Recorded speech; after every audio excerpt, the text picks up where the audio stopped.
Asthma பாதிப்பு குறித்த விழிப்புணர்வு வாக்கத்தான் நிகழ்ச்சி துவக்கி வைத்த போலீஸ் துணை கமிஷனர். மூச்சுக்குழாய் நோய் பிரச்சனைகள் மற்றும் ஆஸ்துமா போன்ற சுவாச கோளாறுகள் குறித்து மக்களிடையே விழிப்புணர்வு ஏற்படுத்தும் வகையில் கோவையில் விழிப்புணர்வு வாக்கத்தான் நிகழ்ச்சி நடைபெற்றது.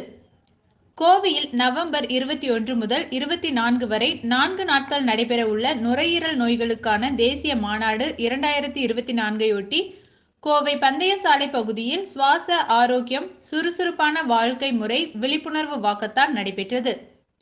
இதனை கோவை மாநகர போக்குவரத்து காவல் துணை ஆணையர் அசோக் குமார் கொடியசைத்து துவக்கி வைத்தார்.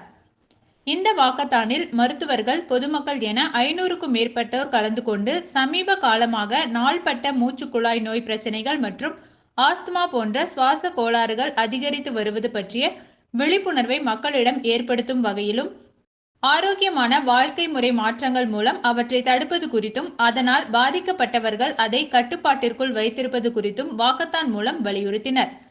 ஆரோக்கியமான வாழ்க்கை முறைக்கு ஒவ்வொருவரும் மாறுவதற்கும், நுரையீரலை ஆரோக்கியமாக வைத்திருப்பதன் முக்கியத்துவம் குறித்தும், சுற்றுச்சூழல் மாசுபாடு சுவாச நோய்களுக்கு முக்கிய காரணமாக உள்ளது.